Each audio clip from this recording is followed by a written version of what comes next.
Good morning and welcome back to the channel. We're in Springville, Utah. We are staying in our house, but we wanted to do some things in our motorhome. We miss it. It's cold here. It snowed. It snowed. We didn't want to be in the snow. Sad. We don't want to be in snow, but it is pretty bright sunshine today, and The snow's melting off, so and it they won't need the last water, so we're not really kicking too much. We just wish we were where it was warmer. Yeah, like Arizona.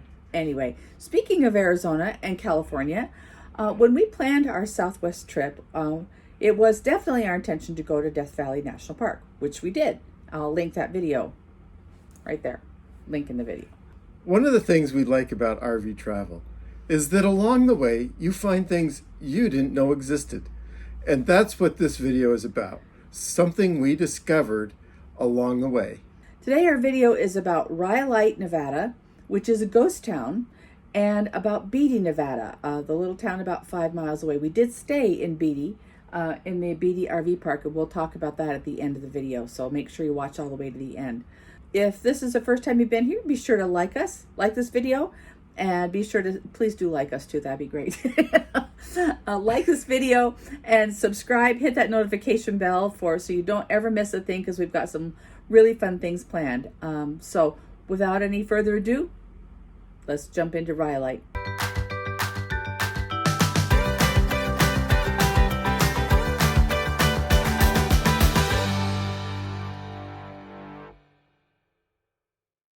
So to get to Death Valley National Park from Beatty, Nevada, you head west on Nevada 374 South, and that takes you straight to the park. However, about 5 miles outside of Beatty, on the way to the park, you see a sign that points west and says Rhyolite, 1.3 miles. Curious about this ghost town with a geologic name, we took the time to head over there one afternoon. Seeing the remains of what appeared to be quite a town once upon a time got us curious. What was this place? How did it start? What happened to it? It all started in early 1905 with two miners, Frank Shorty Harris and Ed Cross. As the story goes, Shorty and Ed met up near the Keane mine inside of what is now Death Valley National Park. At that time, Shorty was about 48 years old, only 5 foot 4 inches tall, and an experienced prospector. He was very good at sniffing out gold, but very bad at holding onto the money he got from those gold claims. Together, the men traveled about 23 miles with their prospecting gear and burros to the hills west of Old Man Beatty's ranch, near what is now Beatty, Nevada. The hills here are streaked with a greenish stone, and at the time had yellow ore dotted throughout it. They thought the hills looked like the back of a bullfrog, and so named the area Bullfrog Hills. Using their picks to break off chunks of a section, they discovered jewelry-grade gold right there. It didn't take long for word to get out that there was gold in Bullfrog Hills, and within 2 weeks there were over 1,000 men swarming that area. Small mining camps turned from tents to full-on buildings. What started in January of 1905 as a 2-man mining camp was a bustling city of 2,500 people by June of 1905. In short order, it had 50 saloons, 19 hotels or lodging houses, 16 restaurants, a gold processing mill, and a full-on gold mining operation. The mine was purchased by Ed Montgomery and Jimmy Shoshone, and later became known as the Montgomery-Shoshone Mine. In 1906, the mine was purchased by Charles M. Schwab, an industrialist in Bethlehem Steel. With that influx of cash, the town expanded even more and included a daily and weekly newspaper, a hospital, concrete sidewalks, electric lights, train station, 3 banks, and a stock exchange. Population estimates range from 3,500 to 8,000 people in that short time. They were riding high. The mine was producing ore so rich that some of it was taken out of town with armed guards. While estimates vary, at its peak, Rhyolite mines produced $6 to $7 million in gold. That's between 160 and 200 million in today's dollars. And whatever happened to Ed Cross and Shorty Harris, the two prospectors that discovered the mine? Well, Ed held out and got the lucrative offer of $125,000 for his share of the mine. He moved to California, got married, and lived there until his death in 1958. Shorty, not so much. See, Shorty was pretty fond of alcohol, and that was no secret. Some less than savory characters plied him with alcohol for a week, and when he came to, he found out he had signed away his portion of the mine for a mere $25,000, and there were 7 witness signatures on the paperwork to prove it. In spite of his ability to find gold, he died penniless. He lived to be 76 years old and is buried in Death Valley. Remember we mentioned there were 50 saloons? Well, a 76-year-old man named Tom Kelly came into Rhyolite in 1905, shortly after the discovery of the Montgomery-Shoshone mine, and he decided he liked it there and wanted to build himself a house. But the only wood around, other than the expensive kind that was being shipped in, was Joshua trees, and that wood is no good for house building. So one night, Tom found the answer in the bottle he had in his hand. His beer bottle, to be precise. Why not use bottles to build his house? So in 6 months, Tom had collected 50,000 beer bottles from the 50 saloons in town and built this 3-room home. It took him 5.5 months to complete his bottle house. To construct it, he laid empty beer, whiskey, and even medicine bottles on their sides and used an adobe mud to cement them all together. When he was finished, at 80 years old by the way, he decided that rather than live in it, he would raffle it off. So he did, selling tickets for $5 each. The home was won by the Bennett family, and they lived there until 1914. The house has been used in at least 2 movies over the years and is now owned and managed by the Bureau of Land Management. Visitors are no longer allowed inside, but you can at least enjoy the outside of this unique piece of history. Things began to unravel for Rhyolite, even though they didn't know it at the time, in 1906. 500 miles away, on April 18th of that year, the Great San Francisco earthquake struck. Once the extent of the damage there was known, investors got jittery. Then in 1907, there was a financial panic, and the money for mining just wasn't available anymore. Then the miners hit water and a type of gold that has to be extracted out with heat or pressure. It's called refractory sulfide gold ore, and it spelled trouble for Rhyolite.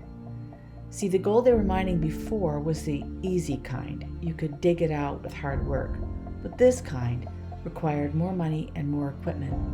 There was still plenty of gold, but it would cost a lot more to get it out of the ground than the big investors wanted to spend. So they pulled up stakes and left. They came in because they thought there was high-grade ore, and it turned out to be a lower-grade ore worth much less. The mine was closed in 1911. To be clear, there was still high-grade gold there, but it was expensive and tricky to get out, so they stopped the mining operation. By 1910, all 3 banks in town had closed, and the population was down to less than 700 people. In June of 1914, the last train left Rhyolite, and it was left a ghost town. Beatty, however, just 5 miles away, didn't suffer quite the same fate that Rhyolite did. While Rhyolite was the hub of the mining industry, Beatty was busy being the transportation center.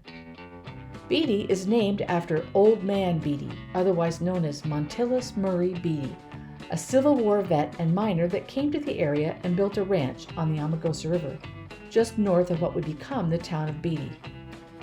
In spite of the fact that he couldn't read or write, in 1905 he became the postmaster for the area, and then they named the town after him. Anyway, Rhyolite needed transportation to move the gold, equipment, and people in and out of the area, and Beatty was the perfect staging area.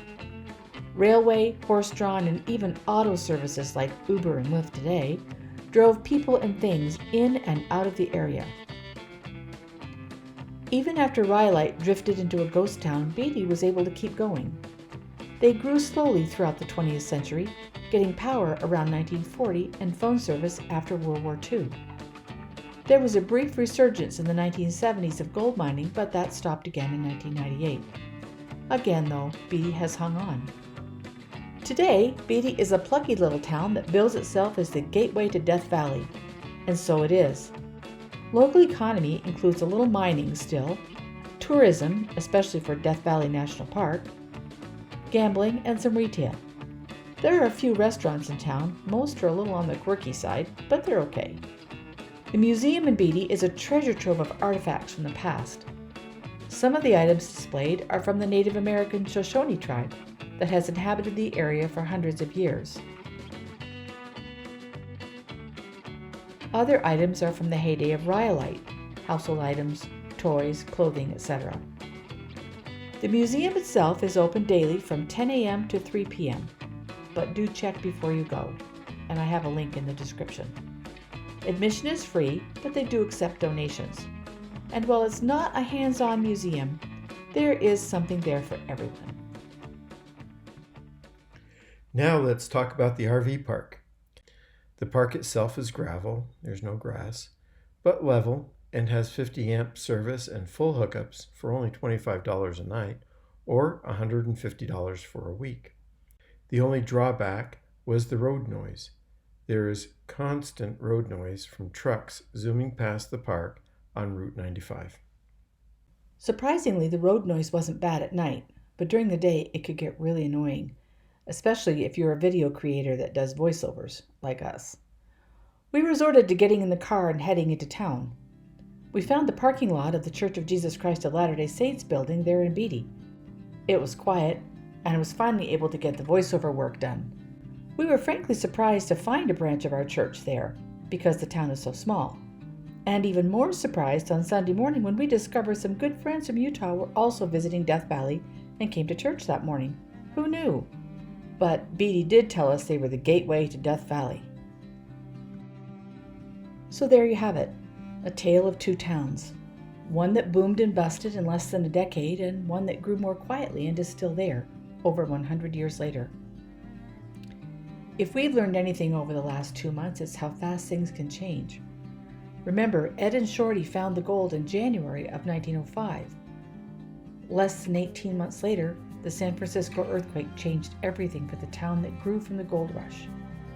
Speculation and greed built Rhyolite, but the foundation wasn't sound, and the town literally crumbled and died. So maybe the lesson here is to be like Beatty. Build your house, your life, on a sound but maybe less flashy foundation, and be built to last. Until next time, restless adventurers, stay safe, stay home for now, and take care.